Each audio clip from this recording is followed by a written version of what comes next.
Why overthinking is just fear wearing a disguise. Introduction.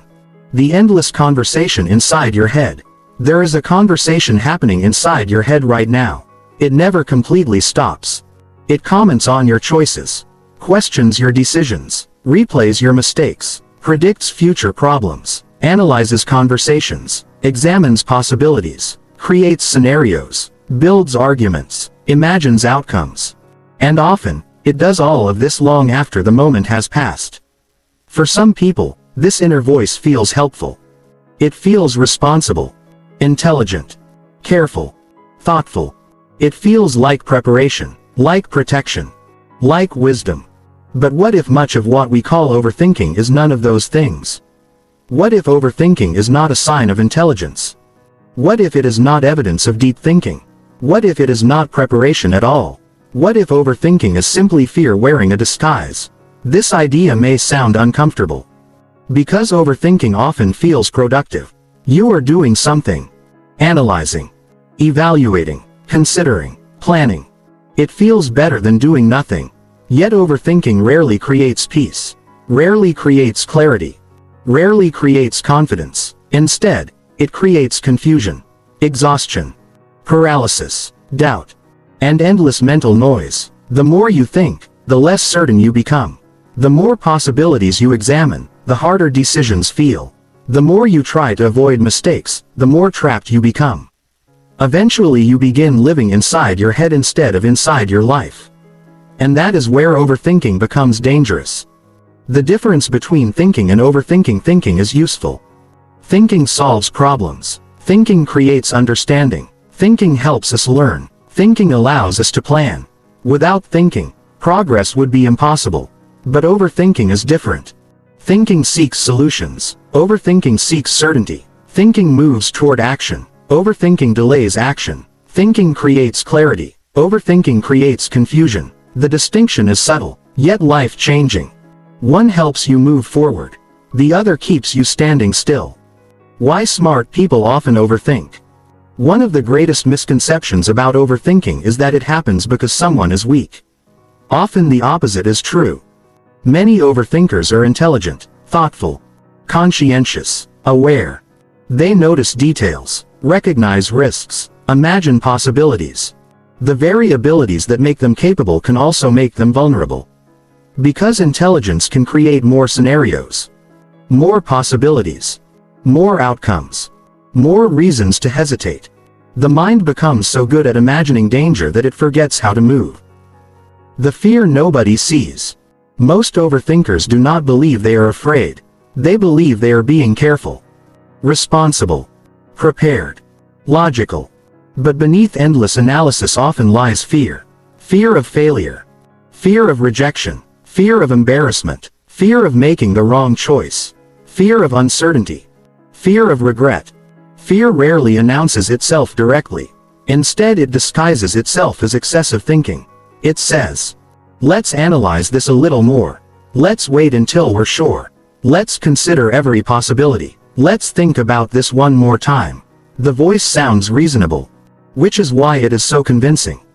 The promise of certainty. Overthinking offers a promise that feels impossible to resist.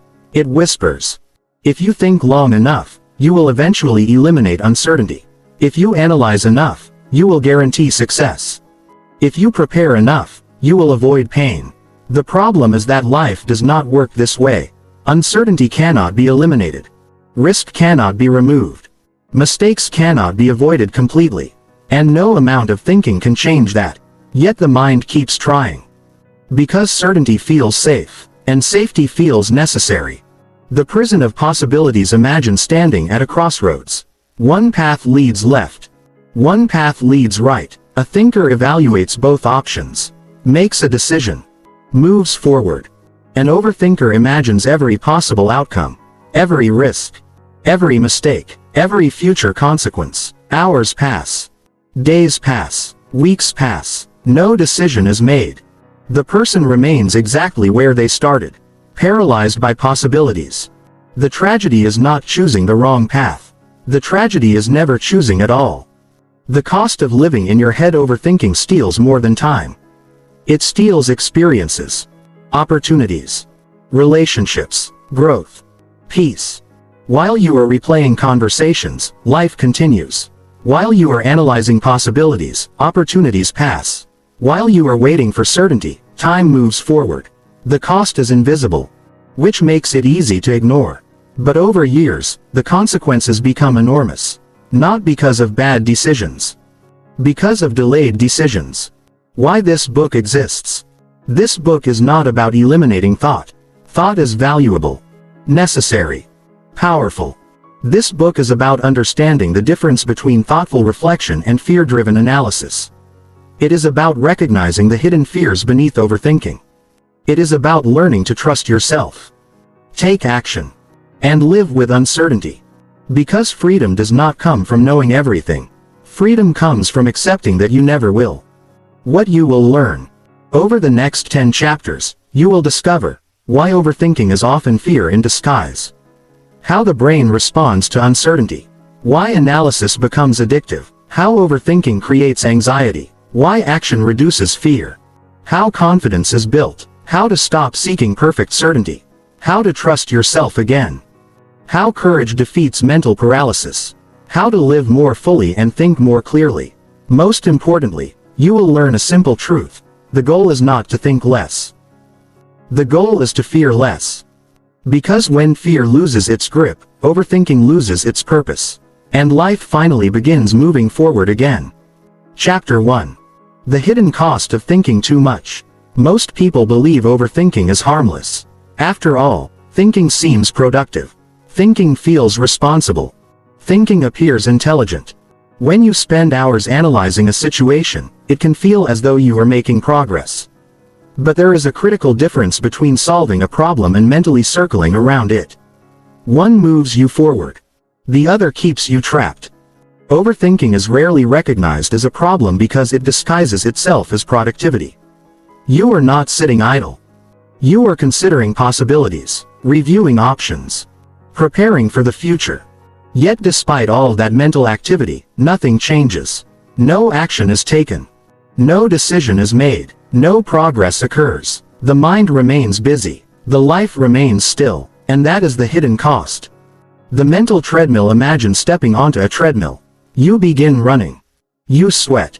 You work hard. You expend energy. An hour later, you stop and realize you are exactly where you started. Overthinking functions the same way. The mind races. Scenarios multiply. Questions appear. Possibilities expand. Yet despite all the effort, you often arrive nowhere. The brain mistakes movement for progress. But motion inside the mind is not always movement in life. Sometimes it is simply mental spinning.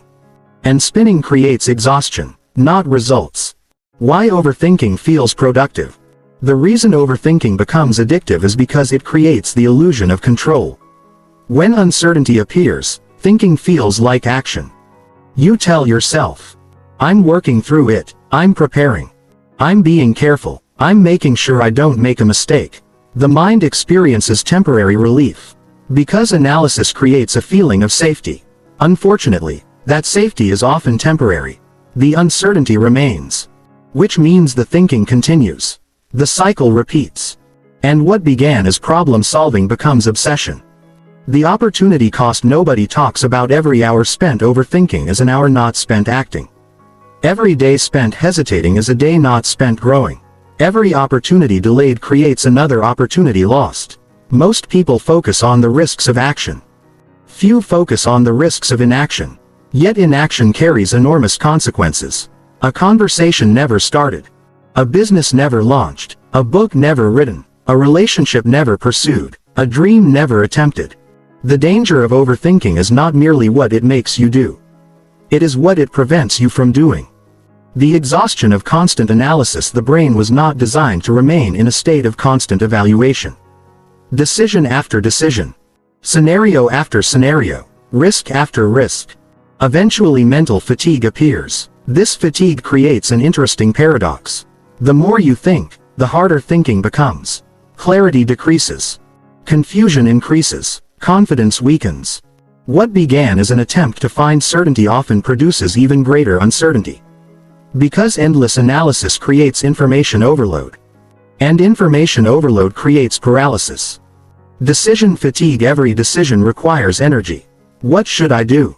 What should I say? What if this happens? What if that happens? Should I wait? Should I act? The more decisions the mind tries to process, the more depleted it becomes. Overthinkers often feel exhausted despite doing very little physically. This is because mental energy is being consumed continuously. The body may be resting.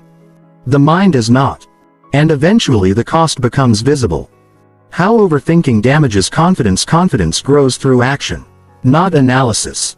When you act, you gain experience.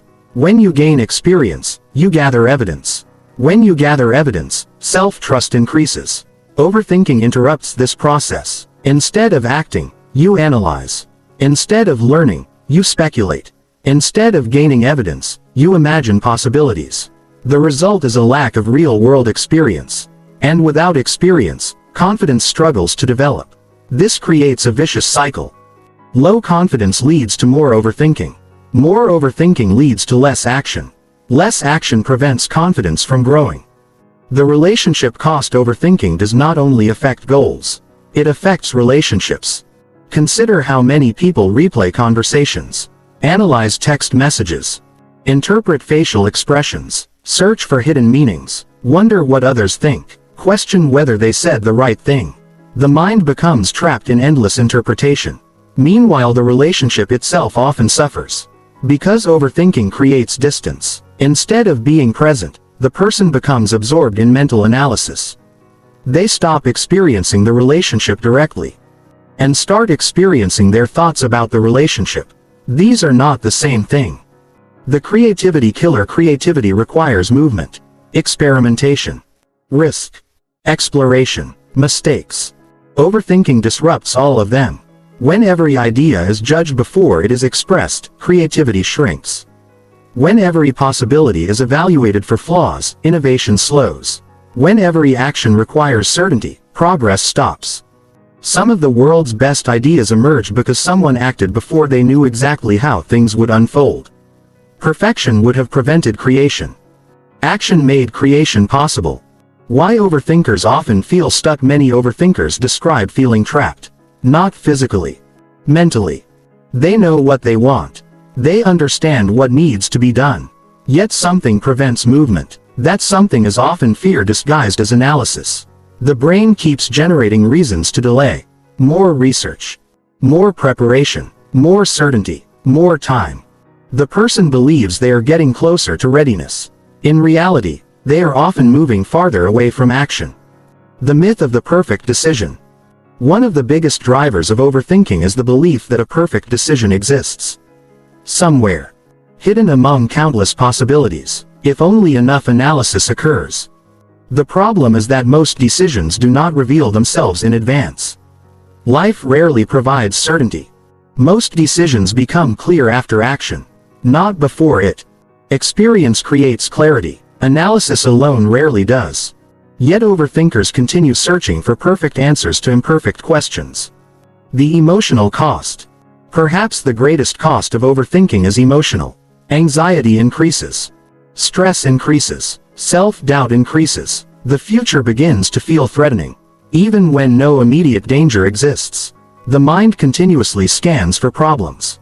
And eventually it finds them everywhere. Life starts feeling heavier. Not because circumstances changed. Because mental habits changed. The overthinker becomes trapped in a cycle of anticipation. Always preparing. Rarely living. Why overthinking feels safe at its core. Overthinking feels safer than action. Action creates exposure. Action creates risk. Action creates the possibility of failure. Thinking feels protected. Nothing can go wrong while you remain in your head. But nothing can go right either. Safety and growth rarely exist in the same place. The life you want often requires leaving the mental shelter that overthinking provides. The real cost. The real cost of overthinking is not stress, not anxiety, not exhaustion. Those matter. But there is something even greater. The real cost is the life you could have lived. The opportunities never taken. The experiences never experienced. The growth never achieved. The person never fully expressed. Overthinking quietly steals potential, not in dramatic ways. In small ways. Repeated consistently, year after year. Until the difference becomes enormous. The first step toward freedom. The first step toward overcoming overthinking is recognizing it for what it truly is. Not wisdom. Not preparation. Not responsibility. At least not always. Sometimes overthinking is simply fear. Fear attempting to protect you. Fear attempting to avoid pain. Fear attempting to create certainty. The moment you recognize that truth, everything begins to change. Because you stop treating overthinking as intelligence, and start seeing it as a signal. A signal pointing towards something deeper. Something hidden beneath the endless thoughts. Something that drives the entire process. Fear. Chapter 2. Why the brain mistakes uncertainty for danger. Imagine a human being standing alone thousands of years ago. No cities. No technology. No hospitals. No police. No internet. No safety net. Only nature. Predators. Harsh weather. Limited resources. In that world, uncertainty could be deadly. A strange sound in the bushes might be a predator. An unfamiliar path might lead to danger. An unexpected situation could threaten survival. The people who survived were often the ones who paid attention to potential threats. The cautious survived. The alert survived. The vigilant survived. And because they survived, they passed their brains to future generations. Including you. The problem is that the world changed much faster than the brain did. Your brain still carries ancient survival software. Software designed for physical threats. Yet today, most threats are psychological. And that creates a problem. Because the brain often responds to uncertainty as if danger is present. Even when it isn't. The brain's primary job. Many people believe the brain's primary job is happiness. It isn't. The brain's primary job is survival. Happiness is optional. Survival is not. This distinction explains much about human behavior. The brain constantly asks, am I safe? Could something go wrong? Is there a threat? What should I watch out for? These questions helped our ancestors survive. Today they often fuel anxiety and overthinking. Because the brain continues searching for danger. Even in relatively safe environments. The negativity bias. One reason overthinking feels so powerful is because of something psychologists call the negativity bias. The brain naturally pays more attention to negative possibilities than positive ones. Imagine receiving 10 compliments and 1 criticism. Which one stays in your mind? Usually the criticism. Imagine experiencing 10 successful outcomes and 1 failure. Which one dominates your thoughts? Usually the failure. This is not because you are broken. It is because the brain prioritizes potential threats. Negative information appears more important to survival. So it receives more attention. And attention fuels overthinking. The unknown feels dangerous. The brain dislikes uncertainty. Not because uncertainty is always dangerous. Because uncertainty is unpredictable, and unpredictability limits the brain's ability to prepare. Imagine receiving 2 pieces of news. First, you will face a difficult challenge tomorrow. Second, something might happen tomorrow, but we don't know what. Many people find the second situation more stressful. Why? Because uncertainty creates open loops. The brain cannot solve what it cannot define. So it keeps thinking. Keeps analyzing. Keeps searching. Trying to create certainty where certainty does not exist. Why the brain loves worst-case scenarios. Have you ever noticed how quickly the mind jumps to negative conclusions? A friend does not reply. Perhaps they are upset. A boss requests a meeting. Perhaps something is wrong. A strange symptom appears. Perhaps it is serious. The mind often moves toward worst-case scenarios automatically. This is not a character flaw. It is a survival mechanism. The ancient brain preferred false alarms over missed threats. Mistaking a stick for a snake was safer than mistaking a snake for a stick. One error caused temporary stress. The other could cause death. The brain learned to err on the side of caution. Unfortunately, this tendency remains active today. The prediction machine. Your brain is constantly predicting the future. Every moment. It tries to anticipate outcomes. Prepare responses.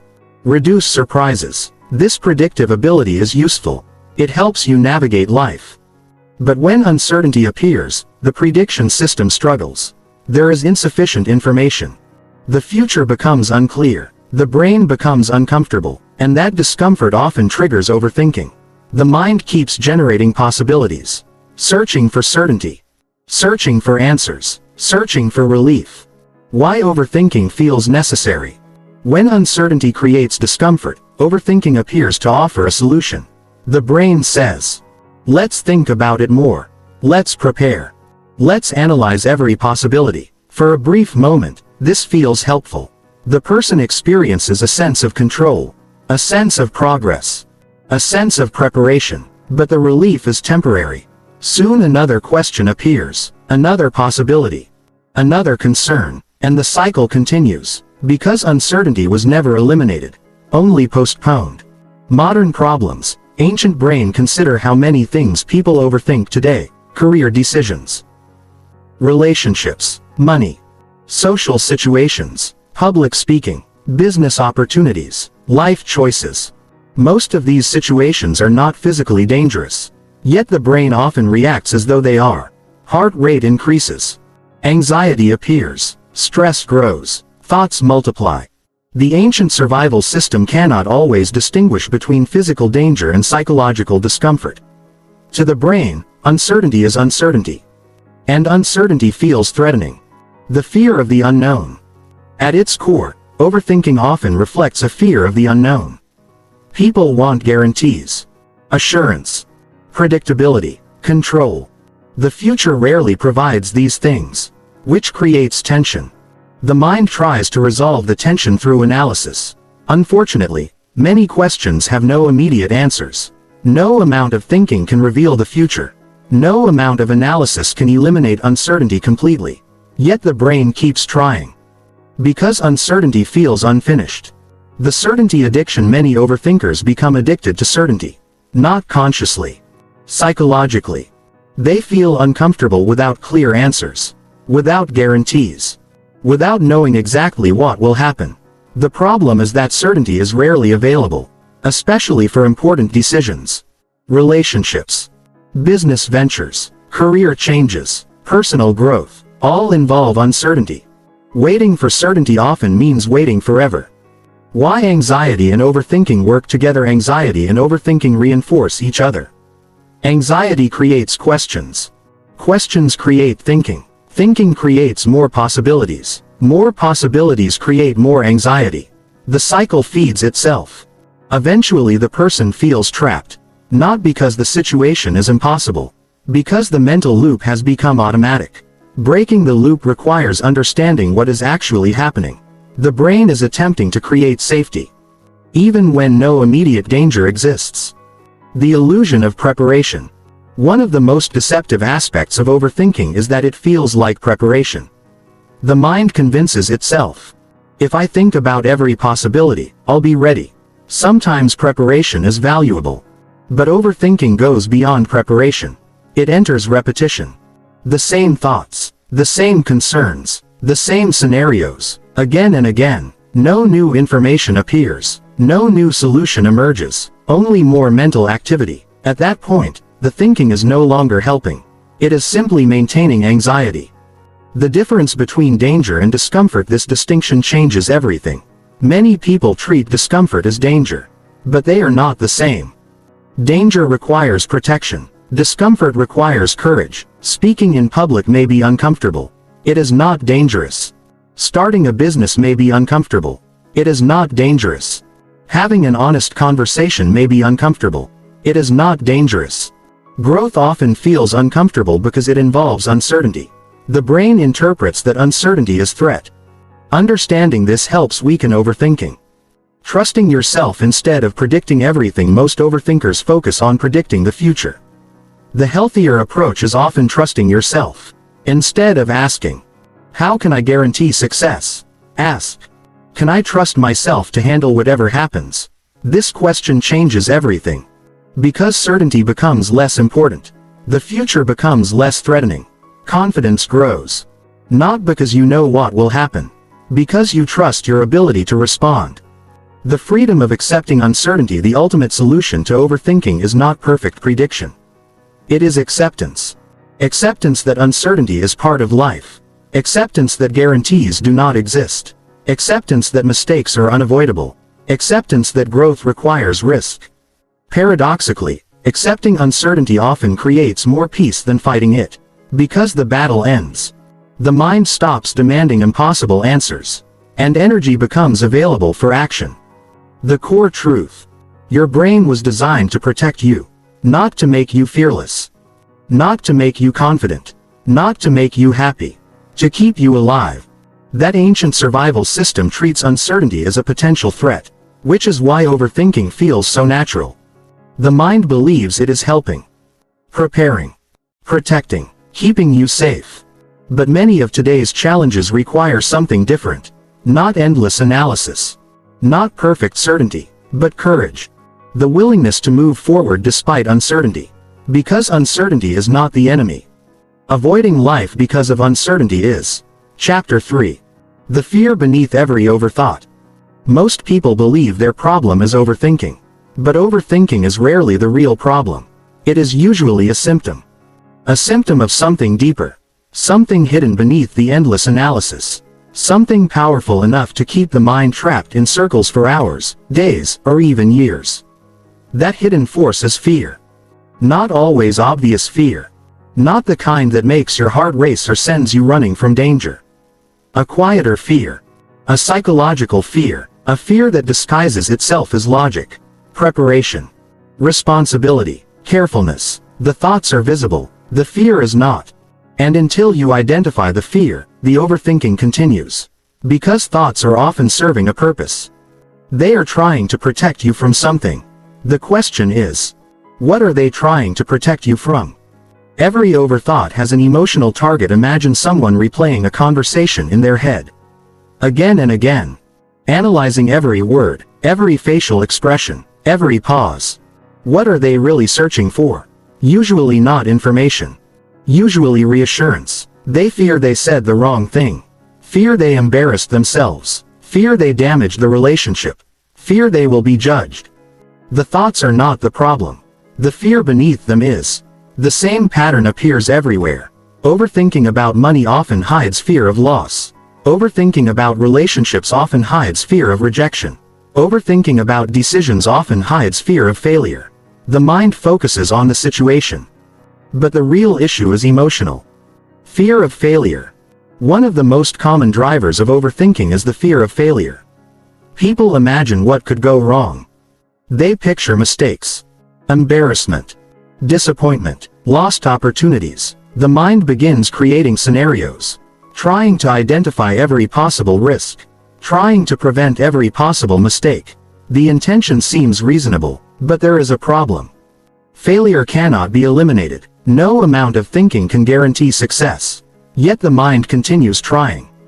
Because it believes that if enough analysis occurs, failure can be avoided. This belief keeps people trapped. Not because failure happens. Because they spend so much time avoiding failure that they avoid action itself. Fear of rejection. Human beings are social creatures.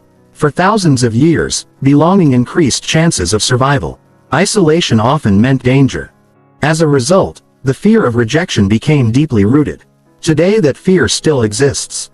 Someone wants to express their feelings, but overthinks. Someone wants to start a conversation, but overthinks. Someone wants to share an idea, but overthinks. Why? Because rejection feels painful. The mind tries to prevent that pain. So it analyzes, plans, prepares, delays. Anything to avoid emotional exposure. The tragedy is that protection often creates the very isolation people fear. Fear of judgment. Many overthinkers spend enormous energy imagining what others think about them. How they look. What they said. How they performed. Whether they appeared intelligent. Whether they seemed awkward. The mind becomes obsessed with perception. At first this seems like self-awareness. But often it is fear. Fear of criticism. Fear of embarrassment. Fear of looking foolish. The person becomes trapped inside an invisible audience. Constantly performing. Constantly evaluating. Constantly worrying. The result is exhaustion. Because the mind is attempting to control something it never fully can. other people's opinions. Fear of making the wrong choice. Many people believe there is a perfect decision waiting to be discovered. One correct answer. One flawless path. One mistake-free choice. This belief fuels endless analysis. What if I choose wrong? What if I regret it? What if there was a better option? The person becomes trapped between possibilities, unable to move. The fear is not uncertainty itself. The fear is regret. The fear of looking back and realizing a different choice might have produced a better outcome. Unfortunately, life rarely reveals all outcomes in advance, which means certainty remains impossible. Fear of losing control. Control feels safe. Predictability feels safe. Certainty feels safe. Many overthinkers are not actually seeking answers. They are seeking control. They want to know what will happen, how it will happen, when it will happen, why it will happen. The problem is that life contains countless variables outside human control. Other people, unexpected events, changing circumstances, random opportunities, random setbacks. The future remains uncertain. Overthinking becomes an attempt to control the uncontrollable. And because the task is impossible, the thinking never ends. Fear of emotional pain. At its core, much overthinking is an attempt to avoid emotional pain. Not physical pain. Psychological pain, disappointment, humiliation, loss, heartbreak, regret. The mind believes, if I think enough, I can avoid suffering. But suffering is part of life. Mistakes are part of life. Loss is part of life. Disappointment is part of life. No amount of analysis can remove these experiences completely. Trying to avoid all emotional pain often creates even more suffering, because the person stops living freely. Why fear disguises itself? Fear rarely introduces itself honestly. It rarely says, I am afraid. Instead, it disguises itself. It says, I'm just being careful. I'm gathering more information. I'm making sure everything is perfect. I'm preparing. The disguise makes fear difficult to recognize. The thinking sounds intelligent, reasonable, responsible, which is why overthinking feels justified. Yet if you look closely, you often discover fear hiding underneath. The protection strategy. Fear is not your enemy. It is a protection system. Its purpose is to keep you safe. The problem is that the system often becomes overprotective. Imagine a security guard who treats every visitor like a threat, every situation like a crisis, every uncertainty like danger. Life would become exhausting. The mind sometimes behaves this way. It exaggerates risks, magnifies dangers, and creates unnecessary alarm. Not because it wants to hurt you, because it wants to protect you. The protection simply becomes excessive. Why fear grows in silence? Fear thrives when it remains unidentified. Unexamined fears grow stronger. They operate from the shadows, influencing decisions without being questioned. But when fear is named, something changes. Consider these questions. What am I actually afraid of? What outcome am I trying to avoid? What emotion am I unwilling to experience? These questions often reveal the truth. The issue is rarely the situation itself. The issue is the emotional consequence you fear. And once fear becomes visible, it becomes easier to address. The difference between real and imagined threats. Your brain reacts similarly to real threats and imagined threats. Imagine walking through a forest and encountering a bear. Your body responds immediately. Now imagine sitting safely at home while imagining a catastrophic future scenario. Your body may still respond. Stress hormones rise. Anxiety appears. Muscles tighten. The threat is not real, but the brain reacts as if it is. Overthinking frequently involves responding to imagined threats, future problems that may never occur, possible outcomes that may never happen. Yet the emotional response feels real. The courage gap. Every overthinking habit contains a courage gap. A gap between knowing and doing, between understanding and acting, between preparation and movement. The overthinker often knows what should be done. The issue is not information. The issue is courage. Courage to risk failure. Courage to risk rejection. Courage to risk uncertainty. Courage to risk emotional discomfort. Because growth always requires exposure. And exposure always requires courage. Fear cannot be eliminated. Many people believe the goal is to eliminate fear. It isn't. Fear is a natural human emotion. Everyone experiences it. The confident feel fear. The successful feel fear. The courageous feel fear. The difference is not the absence of fear. The difference is behavior. They act despite fear. They move despite uncertainty. They continue despite discomfort. Because they understand something important. Fear does not have to make decisions. The question that changes everything whenever you catch yourself overthinking. Ask, what am I afraid of? Not, what should I think about? Not, what if this happens? Not, what am I missing? Instead, what am I afraid of? This question cuts through the mental noise. It exposes the emotional truth. And once the fear becomes visible, the overthinking begins losing its power. Because you are no longer fighting thoughts. You are addressing the real issue. The core truth. Overthinking is rarely about the situation. It is about the emotion attached to the situation. Fear of failure. Fear of rejection. Fear of judgment. Fear of regret. Fear of uncertainty. Fear disguises itself as analysis. Because analysis feels safer than action. But endless thinking cannot eliminate risk. It cannot eliminate pain. It cannot eliminate uncertainty. It can only delay life. The goal is not to think until fear disappears. The goal is to recognize fear and move forward anyway. That is where freedom begins. Chapter 4. How overthinking creates the problems it tries to prevent. There is a strange paradox at the heart of overthinking. The very thing you do to avoid problems often becomes the thing that creates them. You overthink because you want certainty. You want protection. You want safety. You want to avoid mistakes. Avoid embarrassment. Avoid rejection. Avoid failure. The intention is understandable, even reasonable. But intentions do not always determine outcomes. And overthinking often produces the exact experiences it is trying to prevent. This is why so many people feel trapped. The strategy that once seemed protective slowly becomes destructive. The mind becomes both the firefighter and the arsonist, trying to solve problems while quietly creating new ones. The self-fulfilling prophecy. Imagine someone walking into a social event. They desperately want people to like them. But they are terrified of saying the wrong thing. So they begin overthinking. Every word is carefully monitored. Every sentence is evaluated. Every reaction is analyzed. They become tense, awkward, distracted, less present. Conversations feel unnatural. Others notice the discomfort. The social interaction becomes difficult. The person leaves believing, I knew it. People didn't like me. But what actually happened? The fear influenced the behavior. The behavior influenced the outcome. The outcome reinforced the fear.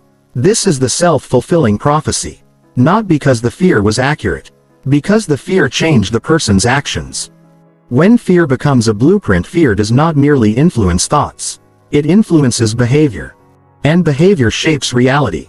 A person afraid of rejection may avoid expressing feelings. As a result, relationships never deepen. A person afraid of failure may avoid opportunities. As a result, success never arrives. A person afraid of criticism may remain silent. As a result, their ideas remain unseen.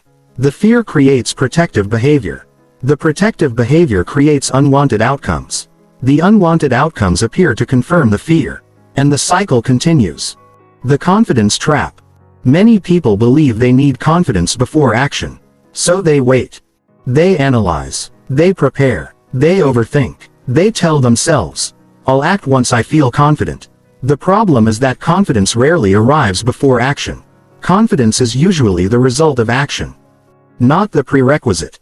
The person keeps waiting for a feeling that can only be created through experience. Years may pass. The opportunity disappears. And confidence never arrives. Not because they lacked ability. Because they never gave themselves a chance to develop it. The relationship paradox. Overthinking can quietly destroy relationships. Not because people care too much.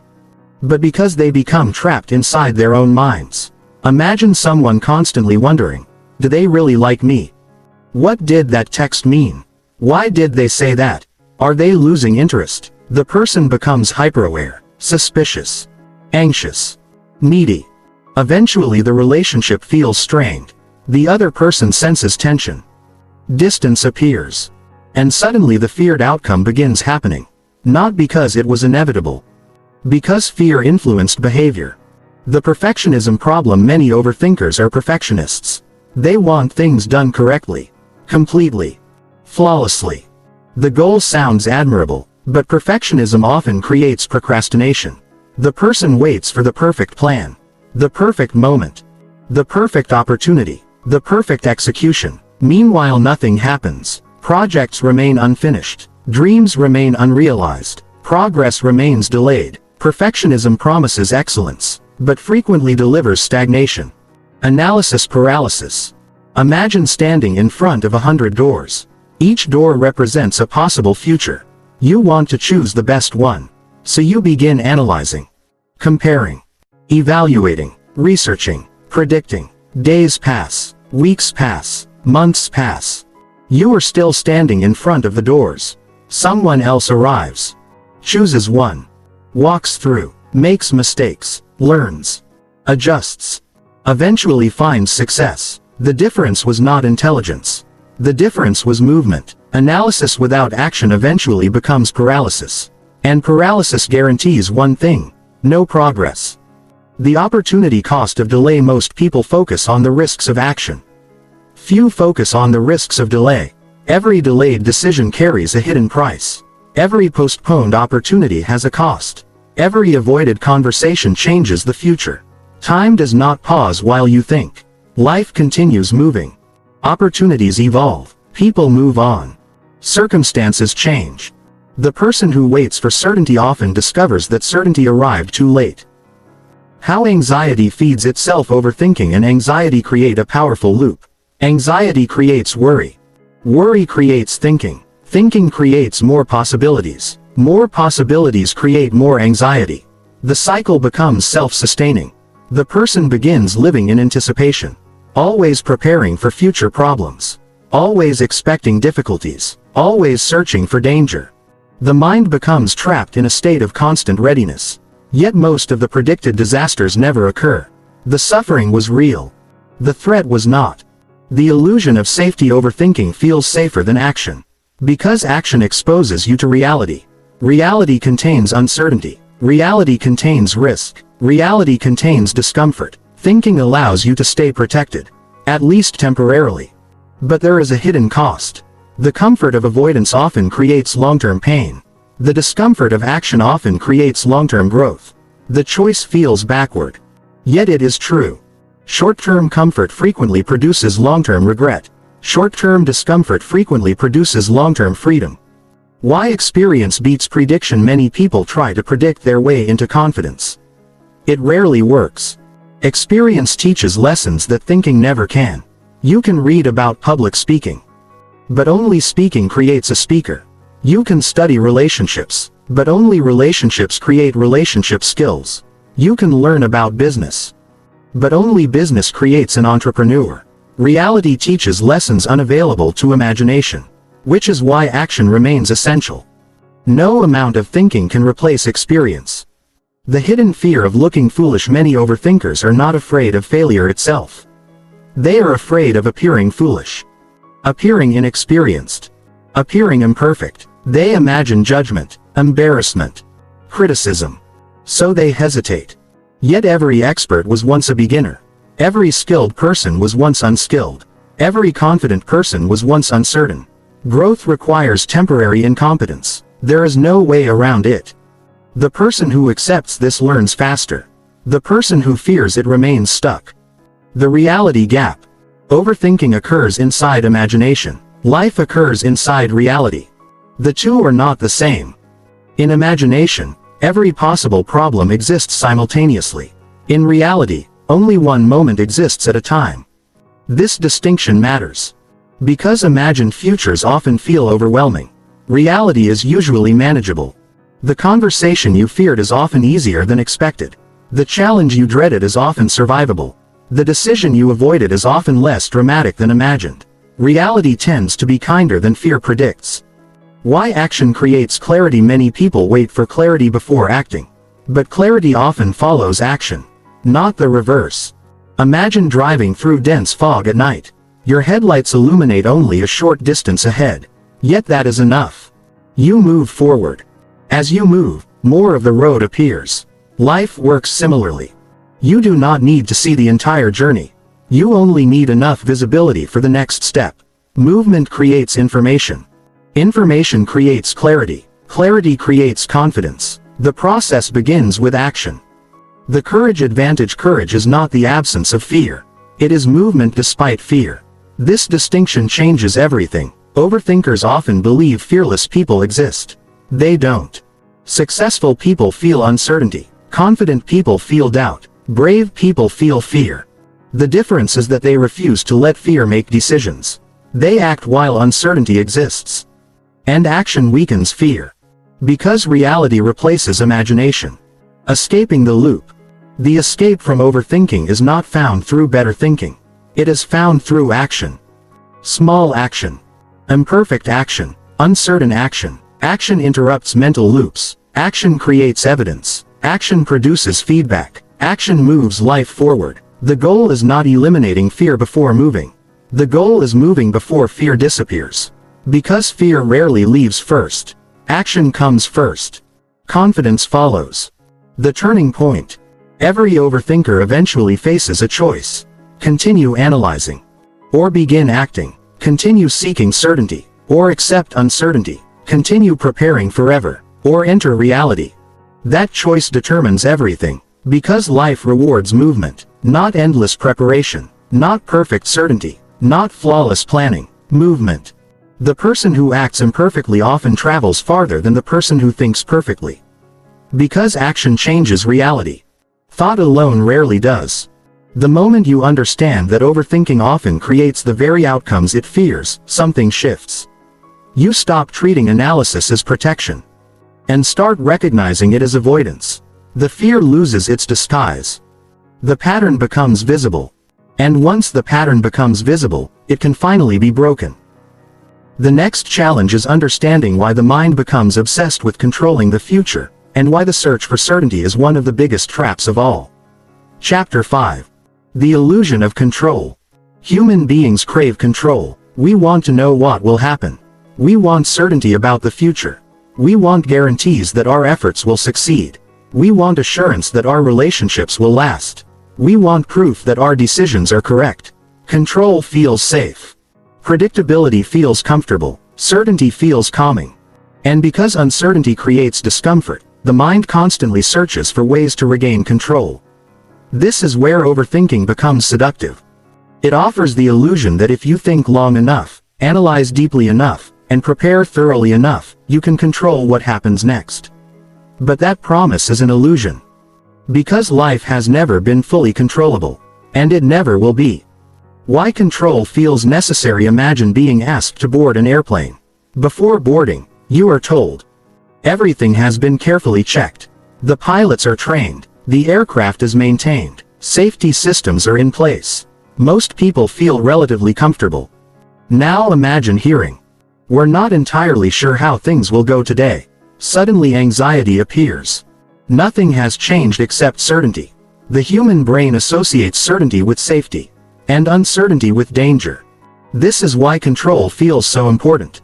It reduces anxiety. At least temporarily. The mind's endless search. The brain constantly asks questions. What if this happens?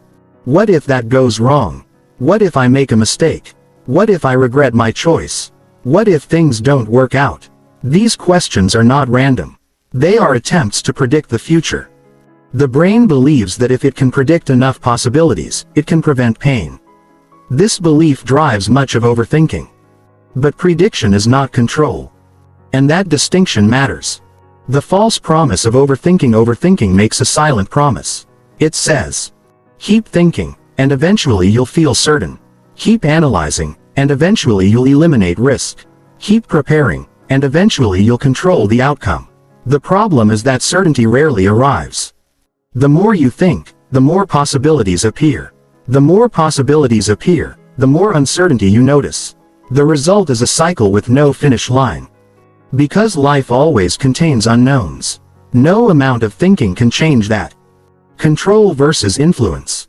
One of the most important distinctions in life is the difference between control and influence. You can influence your health. but you cannot control every aspect of it. You can influence your career, but you cannot control every opportunity.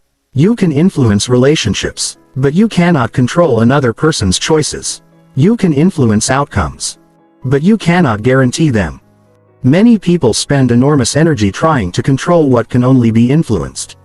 And that creates frustration, because reality refuses to cooperate. The weather lesson. Imagine becoming angry because it rains. You wanted sunshine. You planned for sunshine. You expected sunshine. Yet the weather changes. No amount of frustration changes reality. Most overthinkers treat life this way. They resist uncertainty, fight unpredictability, demand guarantees. The result is constant tension. Not because life is unfair, because life is uncontrollable in many ways. Peace often begins when resistance ends. Why uncertainty feels personal.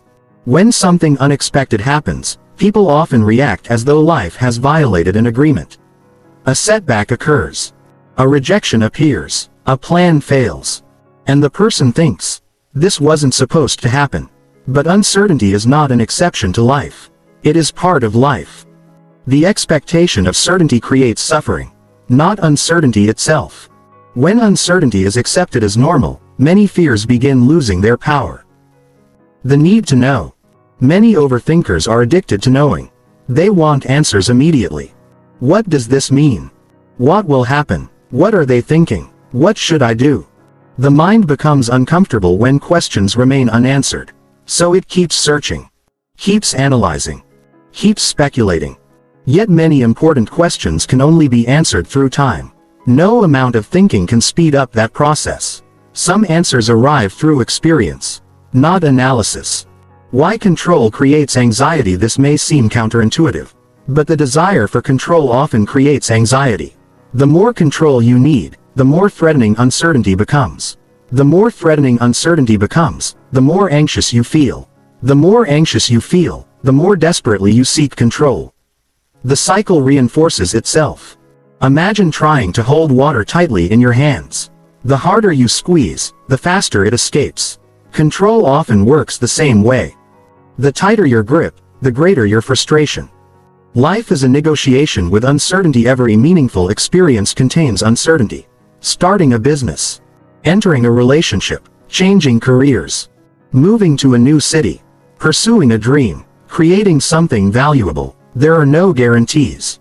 If certainty were required, progress would be impossible. Growth requires uncertainty. Opportunity requires uncertainty. Adventure requires uncertainty. The very experiences that make life meaningful cannot exist without it. The cost of waiting. Many people postpone action while waiting for certainty. They tell themselves, I'll start when I'm sure. I'll decide when I have all the answers.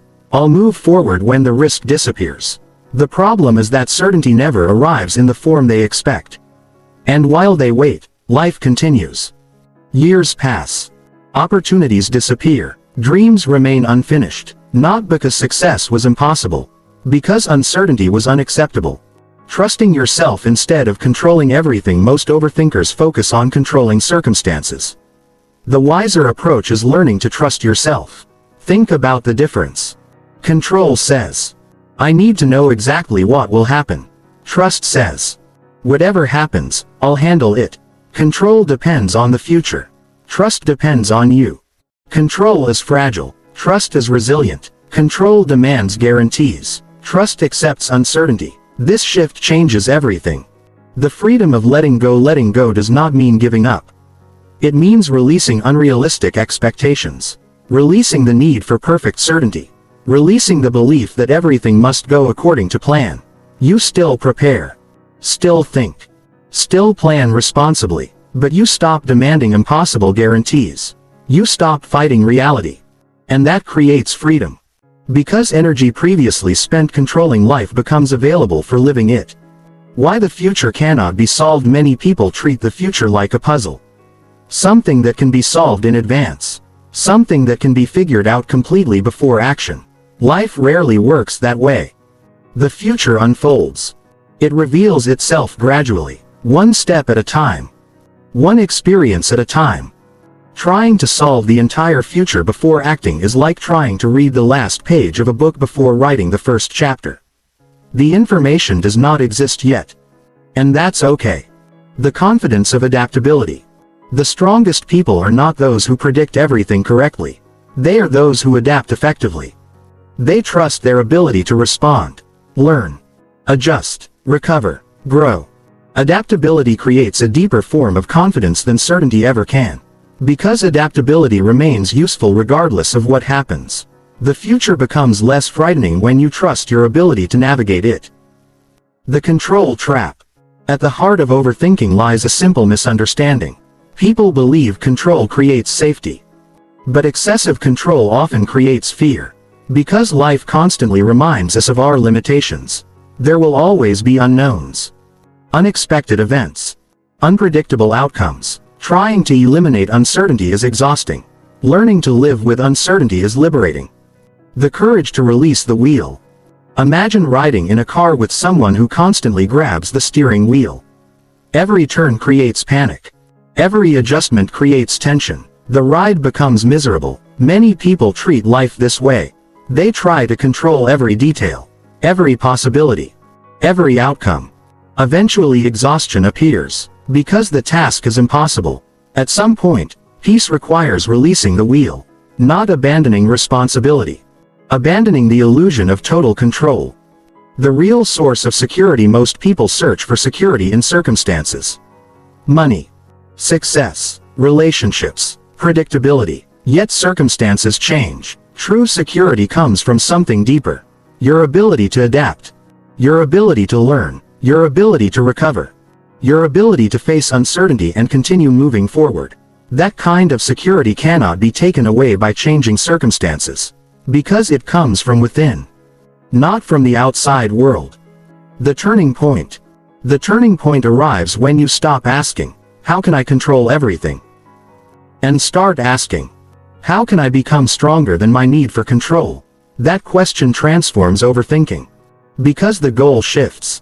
You stop chasing certainty and start developing resilience. You stop demanding guarantees and start building courage. You stop trying to control the future and start preparing yourself for whatever future arrives. Overthinking thrives on the illusion that enough analysis can create control. But control is never the answer. The answer is trust. Trust in yourself. Trust in your ability to adapt. Trust in your ability to handle uncertainty. And once that trust begins to grow, something remarkable happens. The need to think endlessly starts fading. Because you realize that life was never meant to be controlled. It was meant to be lived. The next chapter explores one of the most powerful truths in personal growth: why action destroys anxiety faster than analysis ever can. Chapter 6. Why action kills anxiety faster than analysis. Imagine standing at the edge of a swimming pool. You have never jumped into deep water before. You look down. The water seems cold, deeper than expected, more intimidating than it appeared from a distance. Your mind immediately begins working. What if I panic? What if I can't swim properly? What if something goes wrong? What if I embarrass myself? The longer you stand there, the more thoughts appear. The fear grows. The uncertainty expands. The anxiety increases. Now imagine jumping. The moment your body enters the water, something changes. The thinking stops. Reality takes over. The experience replaces imagination. And almost immediately, the fear begins shrinking. This is one of the most important truths about anxiety. Action weakens fear. Analysis often strengthens it. Why anxiety loves inactivity. Anxiety feeds on possibilities. The more possibilities available, the more material anxiety has to work with. When you remain inactive, the future remains undefined. Uncertainty remains high. Questions remain unanswered. The mind fills the gaps with imagination. And imagination is often far more frightening than reality. Action reduces possibilities. It creates facts.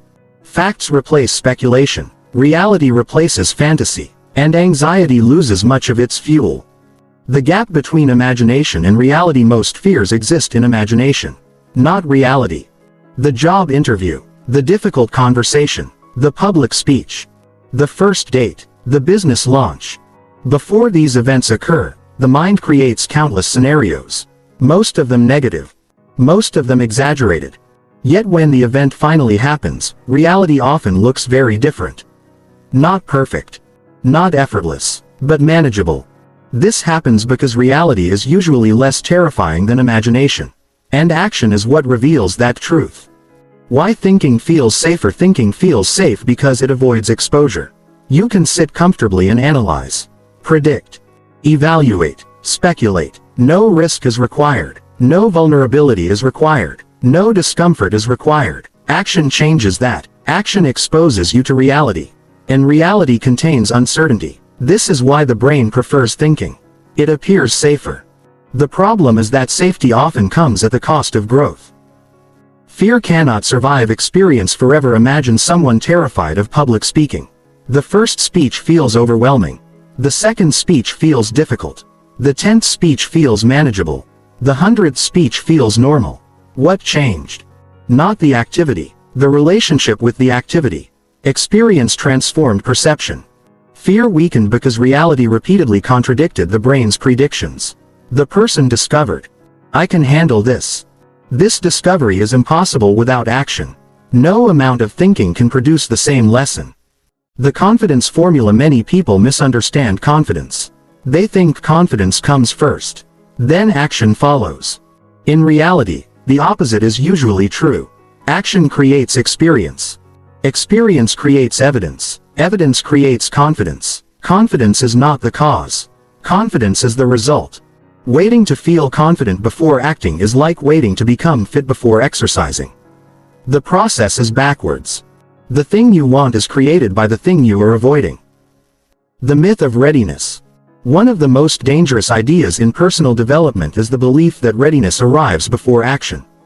People tell themselves, I'm not ready yet, I need more preparation, I need more certainty, I need more confidence. The truth is that readiness often appears during action, not before it. Most successful people did not begin because they felt ready.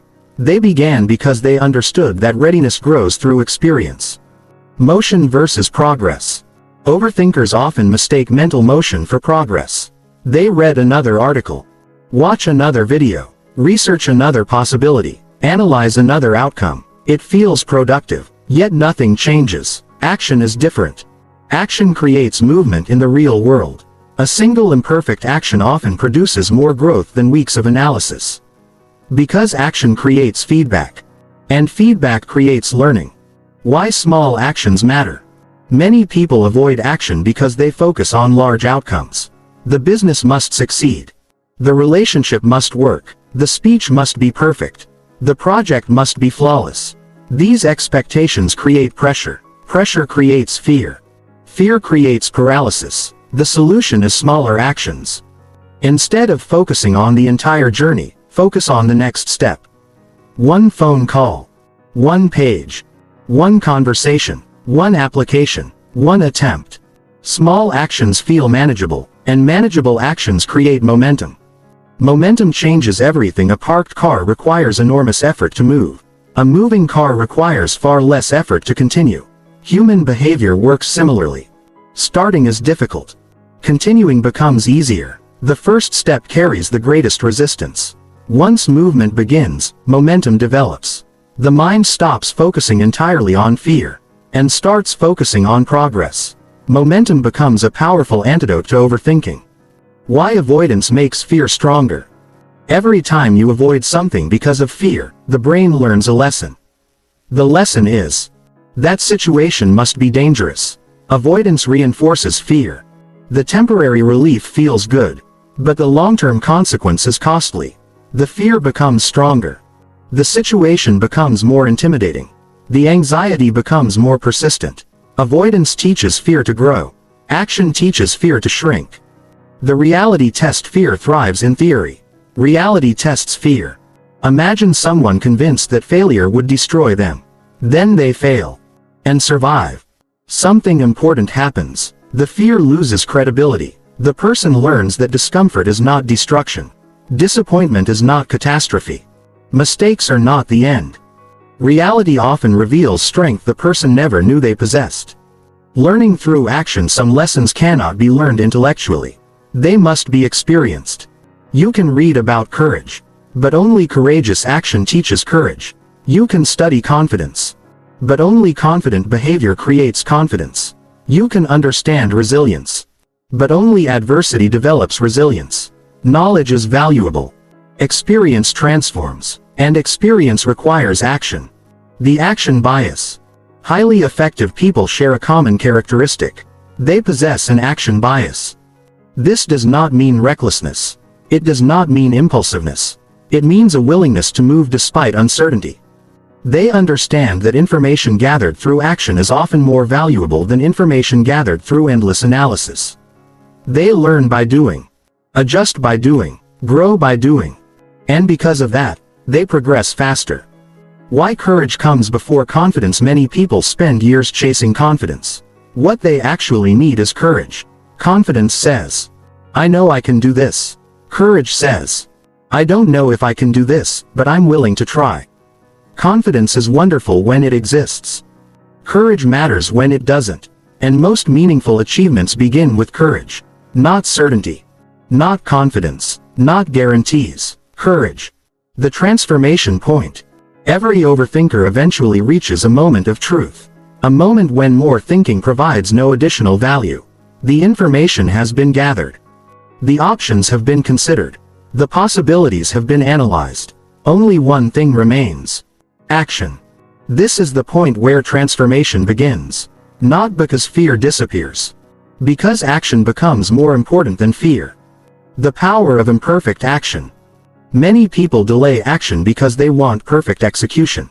But perfection is rarely necessary. Progress matters more.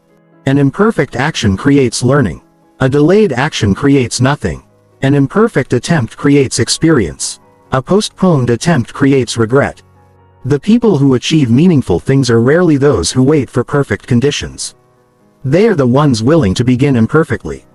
The end of the mental loop. Overthinking creates loops. The same thoughts.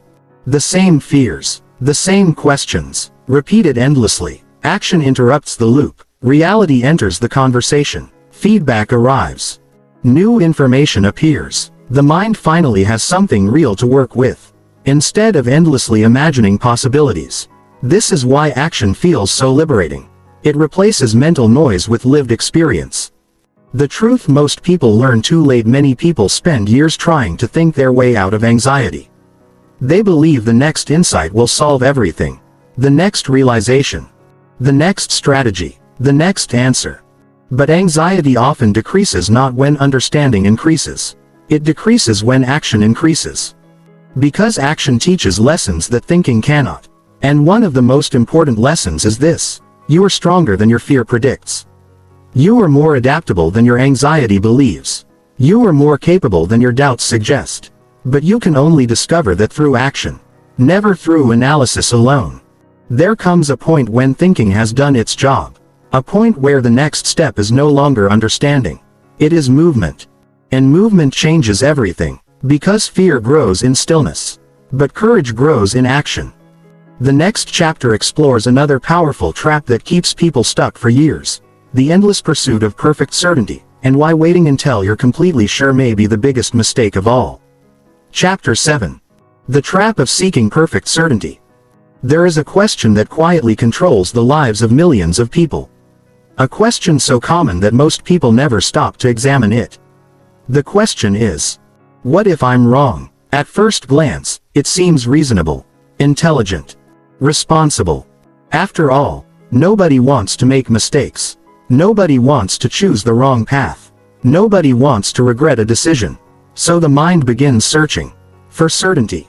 For guarantees. For proof. For reassurance. For a sign that says, this is the correct choice. And while the search begins with good intentions, it often becomes a trap. Because perfect certainty is one of the few things life never offers. Yet countless people spend years waiting for it. The need for guarantees. Imagine a person standing at a crossroads. One path leads left. One path leads right. The person wants to choose correctly. So they begin gathering information. They compare options. Research possibilities. Analyze risks. Evaluate outcomes. Days pass. Weeks pass. Months pass. Still no decision. Because what they truly want is not information. They want certainty. And certainty never arrives. Meanwhile, another person chooses a path, makes mistakes, learns, adjusts, grows, eventually reaches success. The difference is not intelligence. The difference is their relationship with uncertainty. Why the mind craves certainty? The human brain loves predictability. Predictability creates comfort. Predictability creates safety. Predictability reduces anxiety. When the future feels uncertain, the brain becomes uncomfortable. Questions appear. Doubts emerge. Fear grows. The mind interprets uncertainty as a problem that must be solved. But uncertainty is not always a problem. Sometimes it is simply reality. And learning that distinction changes everything. The impossible standard. Many overthinkers unknowingly set an impossible standard for themselves. They believe they should know the outcome before acting. Think about how unrealistic this expectation is. Imagine expecting to know exactly how a relationship will unfold before meeting someone. Imagine expecting to know exactly how a business will perform before launching it. Imagine expecting to know every challenge before starting a new journey. Life does not provide information in that way. Many answers become available only after movement begins. Yet people continue demanding certainty before action. And the result is paralysis. The myth of the perfect choice. One of the strongest drivers of overthinking is the belief that every important decision has a perfect answer. A single correct path. A flawless option. A mistake-free choice. This belief creates enormous pressure. Because if perfection exists, choosing incorrectly feels catastrophic. But most life decisions do not work this way. Success rarely depends on finding the perfect option. Success often depends on committing to an option and making it work. The path matters less than the person walking it. Why more information doesn't always help? Many people believe uncertainty can be eliminated through information. Sometimes this is true. But often it isn't. Imagine researching a decision for 1 hour. You gain clarity. Research for another hour. You gain more clarity. Research for 10 more hours. Eventually something changes. The additional information stops helping. Instead, it creates confusion. More possibilities appear. More variables emerge. More questions develop. This is called analysis overload. And it often increases uncertainty rather than reducing it. The fear behind certainty. Seeking the pursuit of certainty is rarely about certainty itself. It is usually about fear. Fear of failure. Fear of regret. Fear of judgment. Fear of loss. Fear of making the wrong decision. Certainty feels attractive because it appears to eliminate these risks. But no amount of certainty can eliminate them completely. Every meaningful choice contains risk. Every meaningful opportunity contains uncertainty. This is not a flaw in life. It is a feature of life. The cost of waiting. Every decision delayed carries a hidden cost. The cost is not always visible. Sometimes it appears years later. A dream postponed. An opportunity missed. A relationship never pursued. A skill never developed. A chance never taken. People often focus on the risks of acting. Rarely do they focus on the risks of waiting. Yet waiting can be far more expensive. Because time continues moving whether decisions are made or not. The illusion of future certainty. Many people believe that certainty will arrive later. Next month. Next year. After more research. After more preparation. After more thinking. But often the future version of you possesses the same challenge as the current version. Uncertainty remains. The unknown remains. Risk remains. The only difference is that more time has passed. This realization can be uncomfortable. But it is also liberating. Because it removes the illusion that certainty is waiting somewhere ahead. Life rewards decision makers. Successful people are not necessarily people who make perfect decisions. They are often people who make decisions. They understand something important. A good decision today is frequently more valuable than a perfect decision that arrives too late. Movement creates opportunities. Indecision creates stagnation. Progress belongs to those willing to move despite uncertainty, not those who demand certainty before moving. The reality of regret. Many overthinkers fear regret. They worry about choosing incorrectly, making mistakes, experiencing disappointment. Yet studies of human behavior repeatedly reveal something interesting. People often regret inaction more than action. The opportunities not taken. The conversations not started. The risks not attempted. The chances ignored. Failure hurts. But wondering what might have happened can hurt even more. Because unanswered questions often linger longer than mistakes. Why certainty is not confidence. People frequently confuse certainty with confidence. They believe confidence means knowing exactly what will happen. It doesn't. Confidence means trusting yourself regardless of what happens. Certainty depends on the future. Confidence depends on you. Certainty says, I know the outcome. Confidence says, I can handle the outcome. This distinction transforms decision-making. Because suddenly you no longer need guarantees. You need self-trust. The growth zone.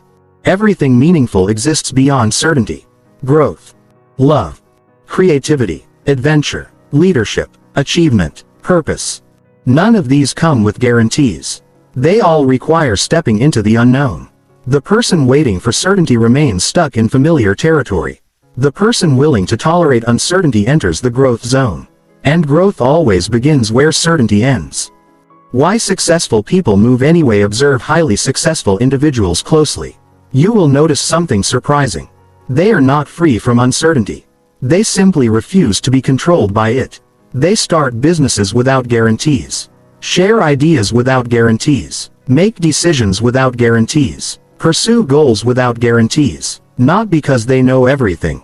Because they accept that nobody does. Their strength comes from movement, not certainty. The freedom of enough. One of the most powerful phrases in personal growth is, I know enough to take the next step. Not, I know everything. Not, I am completely certain. Not, I have eliminated all risk. Simply, I know enough. This mindset breaks the certainty trap. Because progress rarely requires complete understanding. It requires sufficient understanding. The next step. Then the next. Then the next. That is how lives change. Trusting the process. Life unfolds through experience, not prediction. Many lessons cannot be learned in advance. They must be lived. You discover strengths through challenges, wisdom through mistakes, confidence through action, resilience through adversity. Trying to learn everything before beginning prevents the very experiences that create growth. Sometimes the process itself contains the answers you are seeking. But you only find them by moving forward. The day certainty finally loses its power, there comes a moment when a person realizes something profound. They realize that certainty is not coming. Not because they failed. Not because they missed something. Because certainty was never available. And strangely, this realization creates freedom. The search ends. The waiting ends. The endless analysis ends. Not because uncertainty disappears. Because acceptance appears. The person finally understands. Life was never meant to be guaranteed. It was meant to be experienced. Choosing despite the unknown. Every important chapter of life begins the same way. With uncertainty.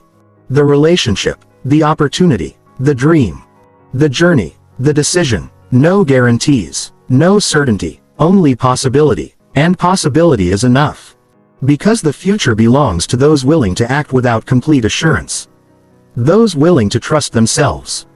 Those willing to move before they feel fully ready.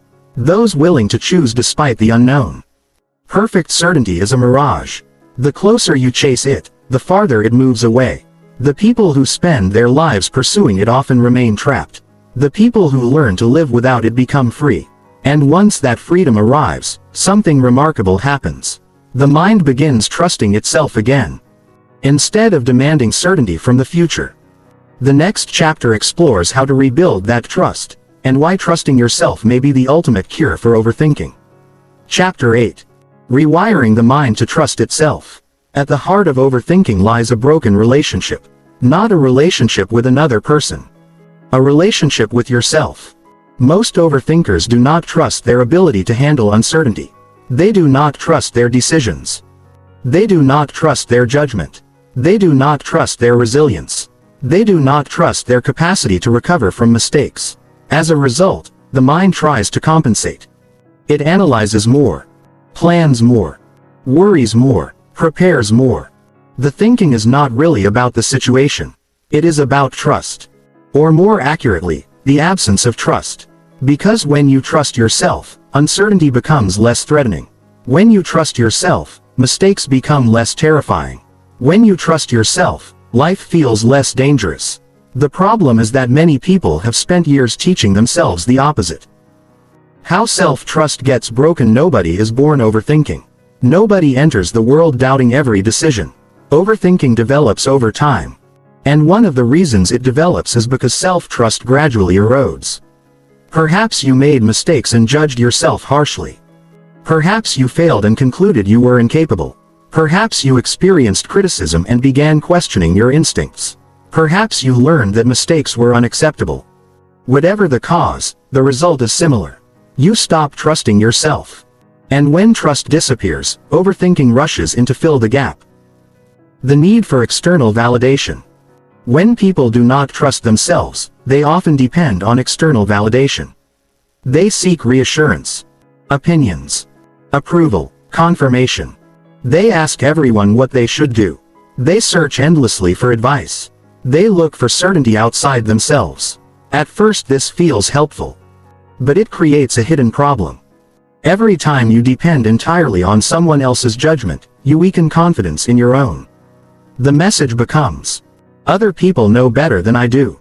Over time, this belief becomes dangerous. Because self-trust cannot grow while constantly being outsourced. Why mistakes feel so threatening. Many overthinkers treat mistakes as evidence of inadequacy.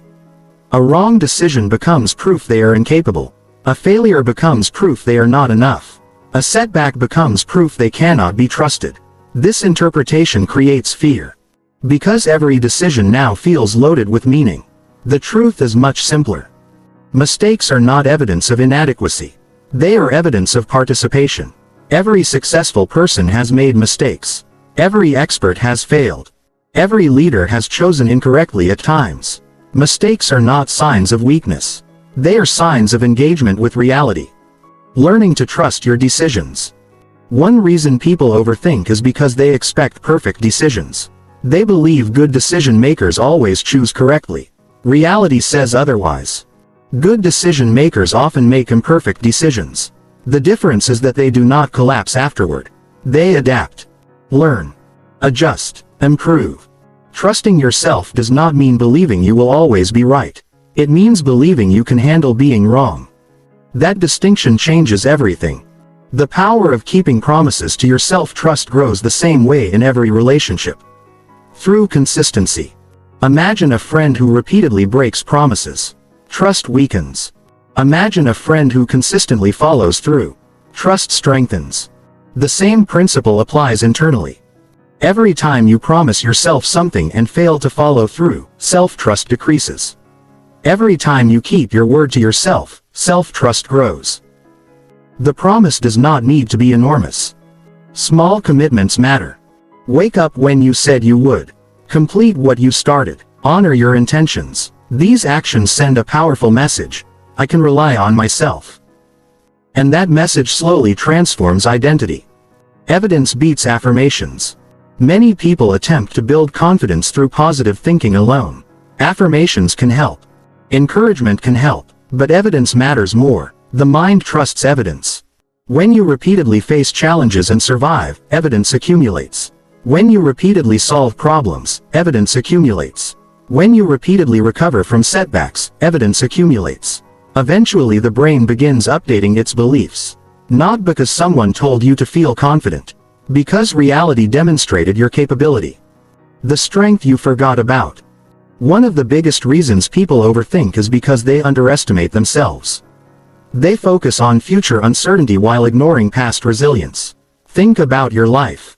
You have already survived difficulties, disappointments, mistakes, failures, unexpected challenges, moments you once believed would overwhelm you.